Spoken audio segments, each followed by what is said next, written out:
Vancouver, 1971. A small group of Canadian activists decide to campaign against the American underground nuclear tests on Amchitka Island. This group calls itself Greenpeace. They hire a small fishing boat and set sail in the direction of the test island. Extremely bad weather, a small unreliable boat, and the opposition of the American authorities turn the expedition into a difficult ordeal. The Americans postpone the test, and the crew decides to return home, feeling frustrated and exhausted.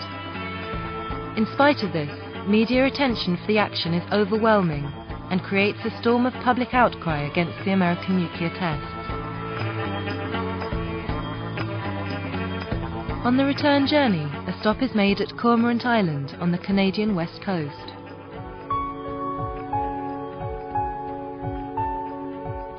The exhausted crew are welcomed as heroes by the local Indian people.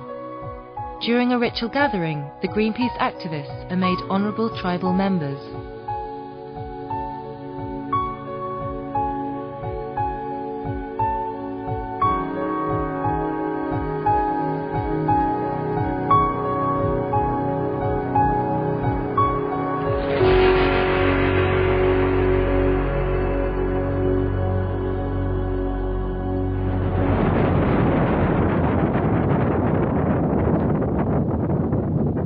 Despite Greenpeace efforts, on November 6, 1971, the nuclear test takes place.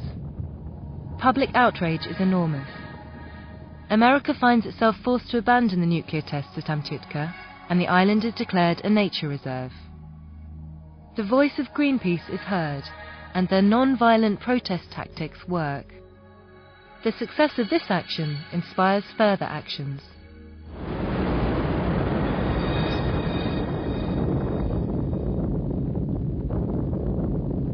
Mururoa Atoll is used by the French for above-ground testing of nuclear weapons.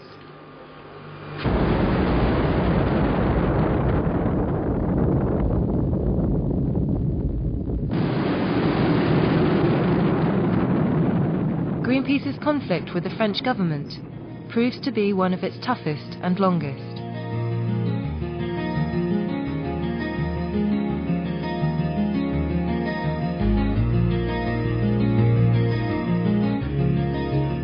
In a desperate attempt to bring the Greenpeace actions to a halt, the French Secret Service plan an attack on the Greenpeace ship, the Rainbow Warrior. 2 bombs explode, killing Greenpeace photographer Fernando Pereira. The Rainbow Warrior receives a symbolic resting place at the bottom of the sea.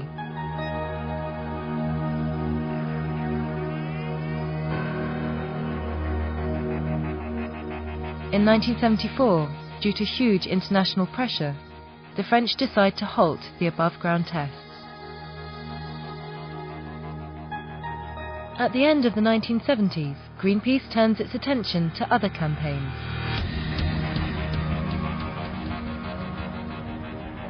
In the 60s and 70s, the hunting of whales has increased to such a level that several species are threatened with extinction.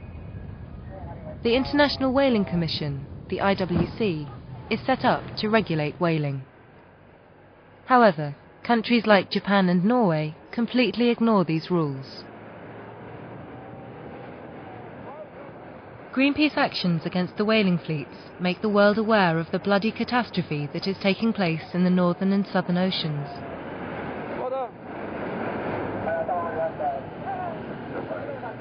In 1986, after a long struggle, the IWC decides to put an end to commercial whaling.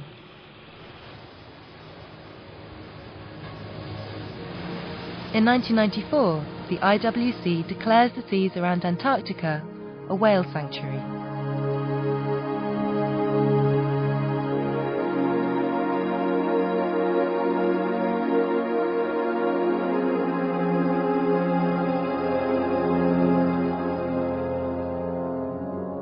In the 1970s, there is a huge public outcry against the events taking place on the ice floes of Newfoundland.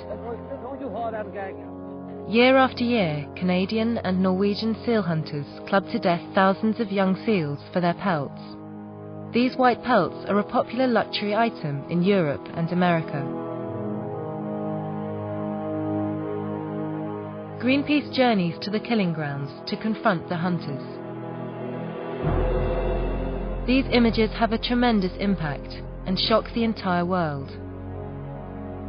In 1982, the European Community bans the import of pelts from harp seals and hooded seals. The seal hunt and the fur trade collapse completely.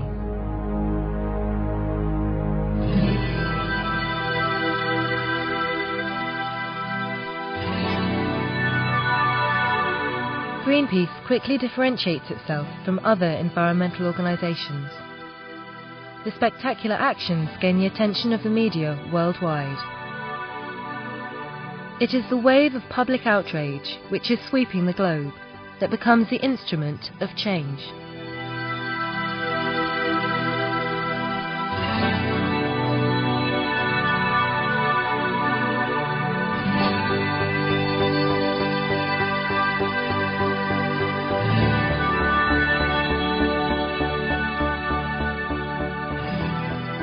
But the world has changed. Environmental issues considered once to be on the fringe have now become major matters of public concern. The proliferation of nuclear weapons, toxic waste pollution, export of chemical waste to developing countries, overfishing of the oceans, climate change, destruction of the rainforests, genetic engineering. These issues are high on political agendas. In order to address these new changes, Greenpeace has also needed to adapt.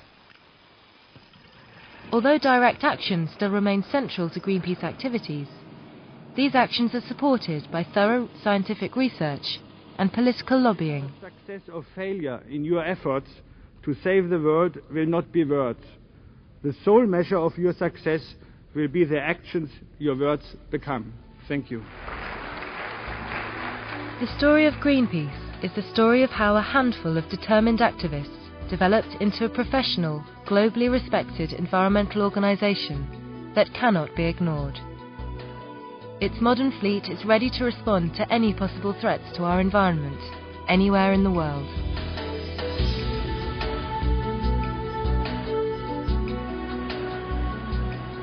Greenpeace is now an efficient organisation using modern technology, with professional staff who each bring a specific contribution to the actions.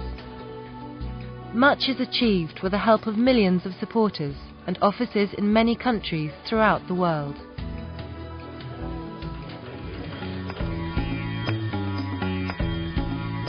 The 1970s was the era of the Greenpeace pioneers.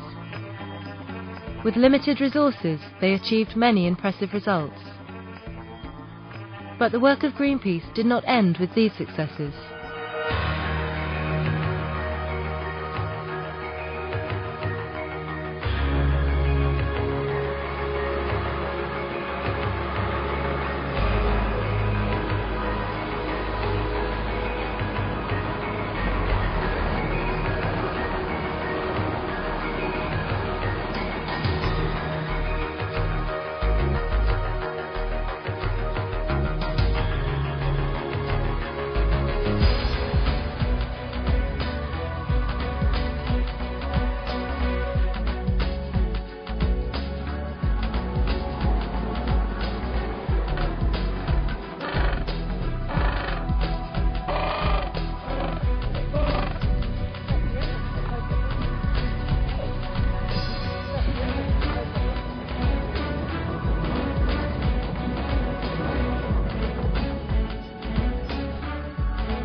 Over the years, Greenpeace has played a major role in the protection of our environment, for man and for wildlife.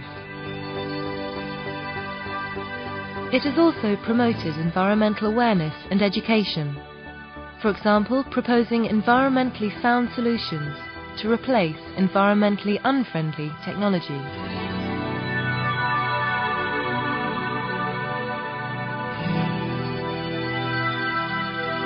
Greenpeace stands for hope.